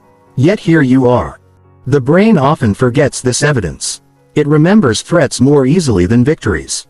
But your history contains proof. Proof that you are more resilient than your fears suggest. Replacing prediction with trust. Most overthinkers rely on prediction. They believe peace will arrive when they can accurately forecast the future. A healthier approach is trust. Instead of asking, what if things go wrong? Ask, what if I can handle it? Instead of asking, how do I avoid every mistake? Ask, how do I respond well when mistakes happen? This shift changes the entire conversation. The focus moves away from controlling the future, towards strengthening yourself. Why self-trust reduces anxiety? Anxiety thrives when you feel powerless. When you believe challenges will overwhelm you. When you doubt your ability to cope. Self-trust changes that. You stop needing guarantees, because your confidence no longer depends on outcomes. It depends on your ability to respond. The future becomes less frightening. Not because it became predictable. Because you became stronger. The difference between arrogance and trust: some people fear trusting themselves. They worry it will make them arrogant. But arrogance and self-trust are completely different. Arrogance says, I cannot fail. Self-trust says, I can recover if I fail. Arrogance denies weakness. Self-trust acknowledges weakness and moves forward anyway. Arrogance demands certainty. Self-trust accepts uncertainty. True confidence is not believing you are invincible. It is believing you are adaptable. Building a new identity: every repeated action shapes identity. If you constantly avoid challenges, your identity becomes, I am someone who avoids discomfort. If you constantly overthink, your identity becomes, I am someone who needs certainty before acting. But identities are not fixed. They evolve. Every courageous action sends a new message. Every decision made despite fear sends a new message. Every challenge faced sends a new message. The message is, I am someone who can handle uncertainty. Over time, identity changes. And behavior follows. The trust loop. Just as overthinking creates a negative cycle, self-trust creates a positive one. Action creates experience. Experience creates evidence. Evidence creates trust. Trust reduces fear. Reduced fear encourages more action. And the cycle continues. The more you trust yourself, the less you need endless analysis. Because you stop relying on certainty. You start relying on yourself. Why recovery matters more than avoidance: most people focus on avoiding mistakes. The strongest people focus on recovering from mistakes. This is a crucial difference. Life guarantees setbacks, disappointment, failure, unexpected challenges. Avoidance cannot eliminate these experiences. Resilience can handle them. When you trust your ability to recover, fear loses much of its influence. Because mistakes stop looking like disasters. They become experiences. Lessons. Temporary events, not permanent definitions. The moment everything changes, the turning point arrives when you stop asking, how do I guarantee success? And start asking, how do I become the kind of person who can handle whatever happens? This question transforms the mind. Because it shifts attention away from outcomes, and toward character. Away from certainty, and toward resilience. Away from control, and toward trust. Becoming your own safe place. Many people search for safety in circumstances. Money, success, relationships, predictability. But circumstances change. True security comes from becoming your own safe place. Knowing that regardless of what happens, you will respond, adapt, learn, recover, continue. This is the deepest form of confidence. And it cannot be taken away by external events. Because it comes from within. The quiet power of self-trust. Self-trust does not announce itself loudly. It is not dramatic. It does not eliminate fear entirely. Instead, it creates a quiet strength. A calm belief that says, I may not know exactly what will happen. I may not have all the answers. I may not get everything right. But I trust myself enough to move forward. And that belief changes everything. Because overthinking depends on doubt. Self-trust dissolves doubt. Not by providing certainty, by making certainty unnecessary. The person who trusts themselves no longer needs to predict every outcome. They no longer need endless reassurance. They no longer need perfect guarantees. Because they understand something powerful. The future does not need to be controlled. It only needs to be faced. And once self-trust begins growing, courage becomes possible. Not because fear disappears. Because fear is no longer in charge. The next chapter explores that courage, and why courage, not confidence, is the true answer to overthinking. Chapter 8. Rewiring the mind to trust itself. At the heart of overthinking lies a broken relationship. Not a relationship with another person. A relationship with yourself. Most overthinkers do not trust their ability to handle uncertainty. They do not trust their decisions. They do not trust their judgment. They do not trust their resilience. They do not trust their capacity to recover from mistakes. As a result, the mind tries to compensate. It analyzes more, plans more, worries more, prepares more. The thinking is not really about the situation. It is about trust. Or more accurately, the absence of trust. Because when you trust yourself, uncertainty becomes less threatening. When you trust yourself, mistakes become less terrifying.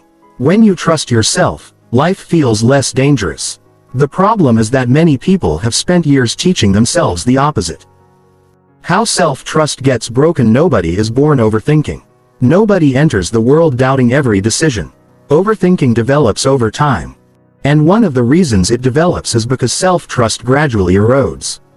Perhaps you made mistakes and judged yourself harshly. Perhaps you failed and concluded you were incapable. Perhaps you experienced criticism and began questioning your instincts.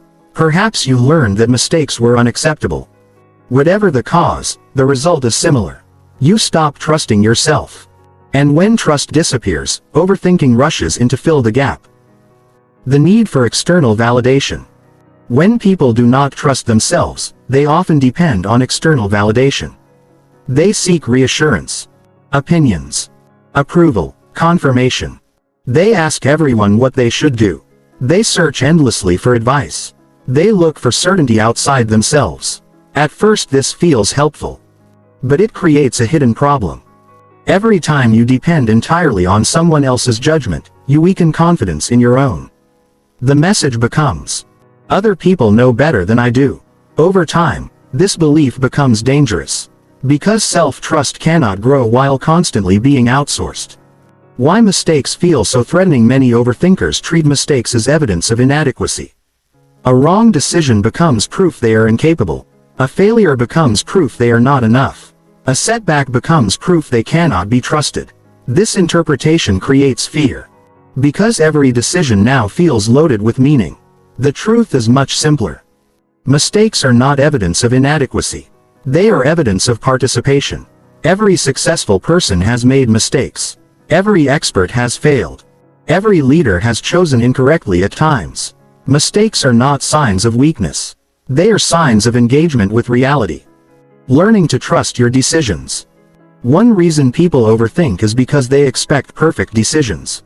They believe good decision makers always choose correctly. Reality says otherwise. Good decision makers often make imperfect decisions. The difference is that they do not collapse afterward. They adapt. Learn. Adjust. Improve. Trusting yourself does not mean believing you will always be right. It means believing you can handle being wrong. That distinction changes everything. The power of keeping promises to yourself. Trust grows the same way in every relationship. Through consistency. Imagine a friend who repeatedly breaks promises. Trust weakens. Imagine a friend who consistently follows through. Trust strengthens. The same principle applies internally. Every time you promise yourself something and fail to follow through, self-trust decreases. Every time you keep your word to yourself, self-trust grows. The promise does not need to be enormous. Small commitments matter. Wake up when you said you would. Complete what you started. Honor your intentions. These actions send a powerful message. I can rely on myself. And that message slowly transforms identity. Evidence beats affirmations. Many people attempt to build confidence through positive thinking alone. Affirmations can help. Encouragement can help, but evidence matters more. The mind trusts evidence. When you repeatedly face challenges and survive, evidence accumulates. When you repeatedly solve problems, evidence accumulates. When you repeatedly recover from setbacks, evidence accumulates. Eventually the brain begins updating its beliefs. Not because someone told you to feel confident. Because reality demonstrated your capability. The strength you forgot about. One of the biggest reasons people overthink is because they underestimate themselves. They focus on future uncertainty while ignoring past resilience. Think about your life. You have already survived difficulties, disappointments, mistakes, failures, unexpected challenges, moments you once believed would overwhelm you. Yet here you are. The brain often forgets this evidence. It remembers threats more easily than victories. But your history contains proof. Proof that you are more resilient than your fears suggest. Replacing prediction with trust. Most overthinkers rely on prediction. They believe peace will arrive when they can accurately forecast the future. A healthier approach is trust. Instead of asking, "What if things go wrong?" ask, "What if I can handle it?" Instead of asking, "How do I avoid every mistake?" ask, "How do I respond well when mistakes happen?" This shift changes the entire conversation. The focus moves away from controlling the future, toward strengthening yourself. Why self-trust reduces anxiety? Anxiety thrives when you feel powerless. When you believe challenges will overwhelm you. When you doubt your ability to cope. Self-trust changes that. You stop needing guarantees, because your confidence no longer depends on outcomes. It depends on your ability to respond. The future becomes less frightening. Not because it became predictable. Because you became stronger. The difference between arrogance and trust: some people fear trusting themselves. They worry it will make them arrogant. But arrogance and self-trust are completely different. Arrogance says, "I cannot fail." Self-trust says, "I can recover if I fail." Arrogance denies weakness. Self-trust acknowledges weakness and moves forward anyway. Arrogance demands certainty. Self-trust accepts uncertainty. True confidence is not believing you are invincible. It is believing you are adaptable. Building a new identity: every repeated action shapes identity. If you constantly avoid challenges, your identity becomes, "I am someone who avoids discomfort." If you constantly overthink, your identity becomes, "I am someone who needs certainty before acting." But identities are not fixed. They evolve. Every courageous action sends a new message. Every decision made despite fear sends a new message. Every challenge faced sends a new message. The message is, "I am someone who can handle uncertainty." Over time, identity changes. And behavior follows. The trust loop. Just as overthinking creates a negative cycle, self-trust creates a positive one. Action creates experience. Experience creates evidence. Evidence creates trust. Trust reduces fear. Reduced fear encourages more action. And the cycle continues. The more you trust yourself, the less you need endless analysis. Because you stop relying on certainty. You start relying on yourself. Why recovery matters more than avoidance: most people focus on avoiding mistakes. The strongest people focus on recovering from mistakes. This is a crucial difference. Life guarantees setbacks, disappointment, failure, unexpected challenges. Avoidance cannot eliminate these experiences. Resilience can handle them. When you trust your ability to recover, fear loses much of its influence. Because mistakes stop looking like disasters. They become experiences, lessons, temporary events, not permanent definitions. The moment everything changes, the turning point arrives when you stop asking, "How do I guarantee success?" and start asking, "How do I become the kind of person who can handle whatever happens?" This question transforms the mind. Because it shifts attention away from outcomes, and toward character. Away from certainty, and toward resilience. Away from control, and toward trust. Becoming your own safe place. Many people search for safety in circumstances. Money, success, relationships, predictability. But circumstances change. True security comes from becoming your own safe place. Knowing that regardless of what happens, you will respond, adapt, learn, recover, continue. This is the deepest form of confidence. And it cannot be taken away by external events. Because it comes from within. The quiet power of self-trust. Self-trust does not announce itself loudly. It is not dramatic. It does not eliminate fear entirely. Instead, it creates a quiet strength. A calm belief that says, "I may not know exactly what will happen. I may not have all the answers. I may not get everything right. But I trust myself enough to move forward." And that belief changes everything. Because overthinking depends on doubt. Self-trust dissolves doubt. Not by providing certainty, by making certainty unnecessary. The person who trusts themselves no longer needs to predict every outcome. They no longer need endless reassurance. They no longer need perfect guarantees. Because they understand something powerful, the future does not need to be controlled. It only needs to be faced. And once self-trust begins growing, courage becomes possible. Not because fear disappears. Because fear is no longer in charge. The next chapter explores that courage, and why courage, not confidence, is the true answer to overthinking. Chapter 9. Courage, not confidence, is the answer for most of their lives. People chase confidence. They believe confidence is the missing piece. The secret ingredient. The thing standing between them and the life they want. They think, if I were more confident, I would speak up. If I were more confident, I would start the business. If I were more confident, I would ask for the opportunity. If I were more confident, I would stop overthinking. Confidence becomes the goal. The prize. The destination. But there is a problem with this belief. Confidence is often the result of action, not the cause of it. And when people wait for confidence before acting, they frequently wait forever. Because confidence rarely arrives in advance. What arrives first is something far less comfortable. Something far less glamorous. Something far more important. Courage. The great misunderstanding. Most people imagine courageous individuals as fearless. They picture someone standing boldly in the face of uncertainty, unaffected by doubt, unaffected by anxiety, unaffected by fear. Reality tells a different story. Courageous people feel fear. They feel uncertainty. They experience doubt. They imagine failure. They worry about rejection. They feel exactly what everyone else feels. The difference is not emotion. The difference is action. They move anyway.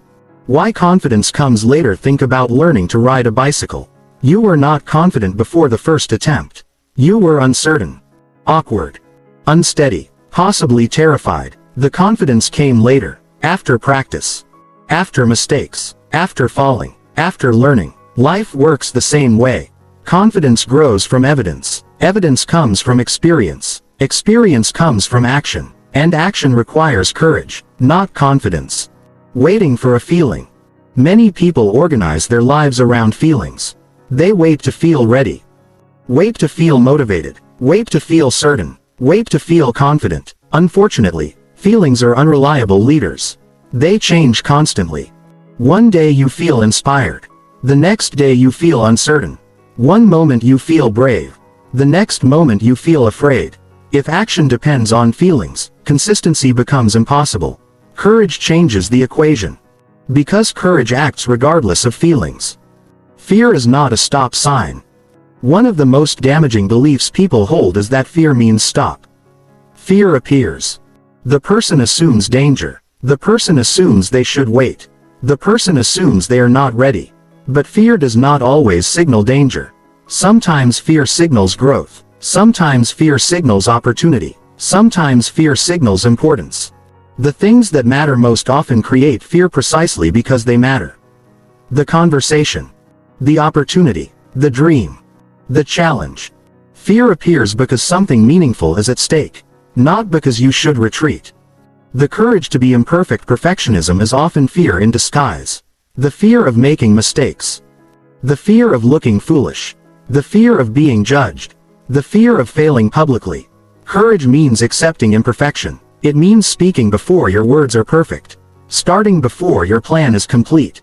Trying before certainty arrives. Growth requires imperfection. There is no alternative. Every expert began as a beginner. Every master was once inexperienced. Every confident person was once uncertain. The path forward always begins imperfectly. Courage changes identity. Every courageous action sends a message. A message to the brain. A message about who you are. When you avoid fear, the message becomes, I need protection. When you face fear, the message becomes, I can handle discomfort. This is why courage is transformative. It changes identity.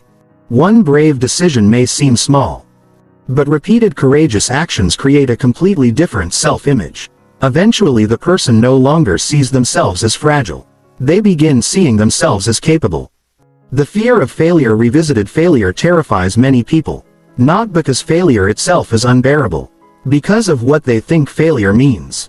They think failure means, I'm not good enough. I'm not capable. I should have known better. But failure does not mean these things. Failure means you attempted something difficult. Failure means you entered reality. Failure means you participated. The person who never fails often has a deeper problem. They never truly try. Why courage creates freedom. Fear narrows life.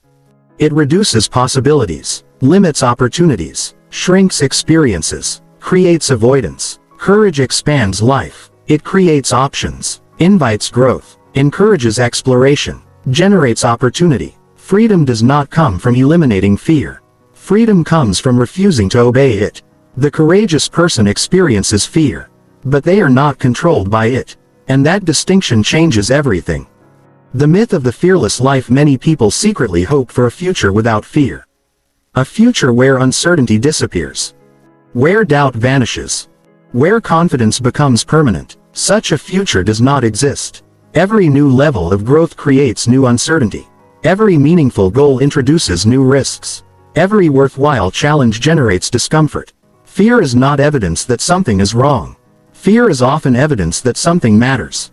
Learning this truth changes your relationship with fear forever. Courage in small moments. People often imagine courage as something dramatic. Standing on a stage, starting a company, making a major life change. But courage usually appears in smaller moments. Sending the message, making the call, expressing the opinion, taking the first step, having the difficult conversation, trying again after disappointment. These small acts rarely attract attention, yet they shape the future. Because lives change through repeated acts of courage, not isolated moments of heroism. The decision that separates people. At some point, every person faces the same choice. Follow fear, or follow values. Follow comfort, or follow growth. Follow certainty, or follow possibility. This decision appears again and again throughout life. The people who consistently choose courage create extraordinary lives. Not because they are special, because they repeatedly act despite uncertainty. Why courage builds confidence. Ironically, the people who chase confidence rarely find it. The people who chase courage often do. Because courage produces evidence. Evidence produces trust. Trust produces confidence. The process cannot be reversed. Confidence is built through action. Not waiting. Not wishing. Not hoping. Acting. Again and again. Until confidence becomes a byproduct of experience. The courage loop. Fear says, what if you fail? Courage says, what if I grow? Fear says, what if they reject you? Courage says, what if they don't? Fear says, what if it goes wrong? Courage says, what if it goes right? Fear narrows focus. Courage expands it. Fear creates limitations. Courage creates possibilities. And over time, the voice you listen to most becomes stronger. Living beyond the need for confidence. There is immense freedom in realizing you do not need confidence before action. You only need willingness. Willingness to try. Willingness to learn. Willingness to risk discomfort. Willingness to move forward despite uncertainty. This realization removes one of the biggest excuses the mind creates. No longer can it say, I'm waiting until I'm confident. Because confidence is no longer required. Only courage is. The hidden superpower. Courage is a hidden superpower because it is available immediately. You do not need years of experience. You do not need extraordinary talent. You do not need perfect conditions. You only need a decision. A decision to move despite fear. A decision to act despite uncertainty. A decision to trust yourself enough to take the next step. That decision can happen right now. And once it does, everything begins changing. The day fear loses authority. Fear may never disappear completely, but it can lose authority. It can lose its position as decision maker. It can lose its power to control your future. The moment you begin acting courageously, fear stops being a prison. It becomes background noise. Still present, but no longer in charge. And that is one of the most powerful transformations a human being can experience. Overthinking survives because fear is treated as authority. Courage ends the cycle because fear becomes merely information. A feeling. Not a command. And when that shift occurs, life begins opening again. Possibilities return. Opportunities return. Movement returns. The mind becomes quieter. Not because uncertainty disappeared, because courage became stronger than fear. The final chapter explores what life looks like beyond overthinking, how to live with greater peace, greater clarity, and greater freedom in a world that will always contain uncertainty. Chapter 10. Living beyond fear and mental noise. For years, perhaps even decades, you may have believed that the solution to overthinking was finding the right answer. The perfect strategy. The missing piece of information. The final insight. The certainty that would finally quiet your mind. But now you know something different. The problem was never a lack of answers. The problem was fear. Fear disguised as preparation. Fear disguised as responsibility. Fear disguised as intelligence. Fear disguised as endless thinking. And once you see that truth, overthinking begins losing its grip. Because you stop fighting thoughts. You start understanding them. You recognize that behind every anxious prediction, every endless mental loop, every desperate search for certainty, there is often a simple desire, the desire to feel safe. The desire to avoid pain. The desire to protect yourself. The desire to control the future. And while those desires are understandable, they are impossible to satisfy completely. Life will always contain uncertainty. Always contain risk. Always contain unknowns. The goal is not to eliminate them. The goal is to live anyway. The new relationship with uncertainty. Most people spend their lives resisting uncertainty. Fighting it. Avoiding it. Trying to solve it. Trying to eliminate it. But uncertainty is not a problem waiting to be solved. It is a condition of being alive. No one knows exactly what tomorrow holds. No one knows exactly how every decision will unfold. No one knows exactly what challenges or opportunities are coming. This is true for everyone. The difference is how people respond. Some spend their lives demanding certainty. Others learn to coexist with uncertainty. And those who learn to coexist with it discover a kind of freedom unavailable to everyone else. Why peace comes from acceptance. The mind often believes peace comes from certainty. But peace actually comes from acceptance. Acceptance that mistakes will happen. Acceptance that rejection is possible. Acceptance that failure is survivable. Acceptance that life cannot be controlled completely. The search for certainty creates tension. Acceptance creates relief. Because the struggle ends. You stop demanding guarantees that reality cannot provide. And in that moment, a tremendous amount of mental energy becomes available again. The quiet confidence of self-trust. Earlier, we explored self-trust. Now it becomes the foundation for everything. Because when you trust yourself, uncertainty loses much of its power. You no longer need to know exactly what will happen. You no longer need perfect predictions. You no longer need endless reassurance. You trust your ability to adapt, learn, recover, respond, grow. The future becomes less frightening because your confidence is no longer attached to outcomes. It is attached to yourself. The end of mental negotiation. Many overthinkers live in a state of constant negotiation. Should I? Shouldn't I? What if? What if not? Maybe later. Maybe tomorrow. Maybe after more preparation. The mind becomes a courtroom. Every decision becomes a debate. Every opportunity becomes a trial. This creates exhaustion. Living beyond overthinking means ending the endless negotiation. It means making decisions. Taking action. Accepting uncertainty. And moving forward. Not because you know everything. Because you know enough. Presence instead of prediction. Overthinking pulls attention into the future. What might happen? What could happen? What should happen?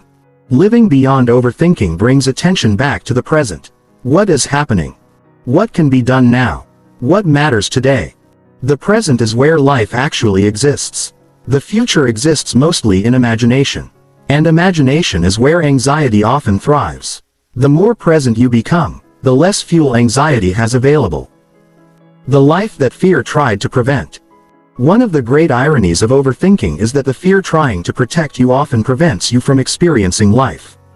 Fear says, don't risk rejection, so relationships remain shallow. Fear says, Don't risk failure, so dreams remain unrealized. Fear says.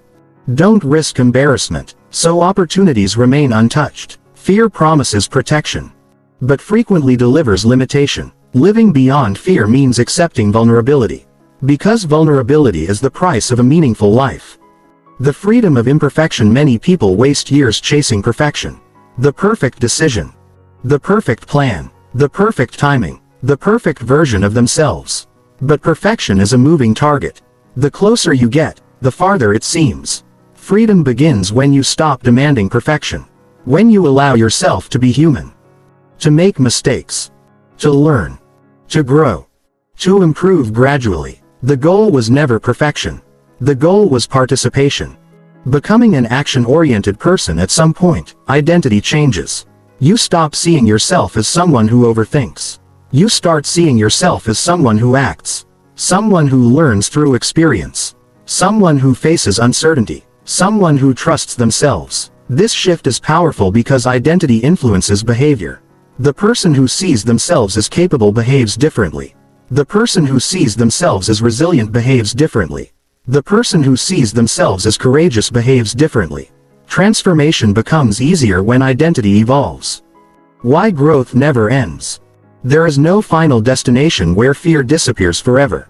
No point where uncertainty vanishes completely. No moment where life becomes perfectly predictable. Growth continues. Challenges continue. New fears appear. New opportunities emerge. But something important changes. You stop expecting life to become easier, and start becoming stronger. This mindset creates resilience, because strength is more reliable than certainty. The gift hidden inside fear. Fear is often viewed as an enemy. Something to defeat. Something to eliminate. Something to avoid. But fear also contains information. Fear points toward what matters. Fear reveals areas of growth. Fear highlights opportunities for courage. The goal is not to destroy fear. The goal is to listen without obeying. To acknowledge fear without surrendering to it. To feel fear without allowing it to make decisions. That is maturity. That is freedom. What freedom really looks like. Freedom is not the absence of anxiety. Freedom is not permanent confidence. Freedom is not perfect certainty. Freedom is the ability to move despite uncertainty. To act despite doubt. To choose despite fear. To live despite risk. Freedom is not found in controlling life. It is found in participating fully in life. The person you become. The greatest benefit of overcoming overthinking is not better decisions. Not lower anxiety. Not increased productivity. Those things matter. But the greatest benefit is who you become. You become more courageous. More resilient. More adaptable. More present. More alive. The transformation is deeper than behavior. It is personal. You stop viewing yourself as fragile. You start viewing yourself as capable. And that shift changes everything. The final realization. After everything we have explored, one truth remains above all others. Overthinking is not a thinking problem. It is a fear problem. The endless analysis, the constant worrying, the search for certainty, the mental loops. All of them are attempts to feel safe. But safety was never the answer. Trust was. Courage was. Acceptance was. Action was. Because life does not reward those who eliminate uncertainty. Life rewards those who learn to move through it. The last question. As this journey comes to an end, there is one question worth carrying forward. What would you do if you trusted yourself more? What decision would you make? What opportunity would you pursue? What conversation would you have? What dream would you begin? What fear would you stop obeying? The answer to that question contains a map. A map toward a larger life. A fuller life. A freer life. Not a life without fear. A life where fear no longer leads. Conclusion. The freedom beyond overthinking. You began this book with a mind searching for certainty. Searching for answers. Searching for relief. Now you understand something many people never discover. The goal was never certainty. The goal was courage. The goal was trust. The goal was acceptance. The goal was action. Because overthinking is simply fear wearing a disguise. And when fear loses its authority, the disguise falls away. The mind becomes quieter. The future becomes less threatening. Life becomes more available, Not because uncertainty disappeared, because you stopped demanding that it disappear. And in that acceptance, you find something far more valuable than certainty: freedom.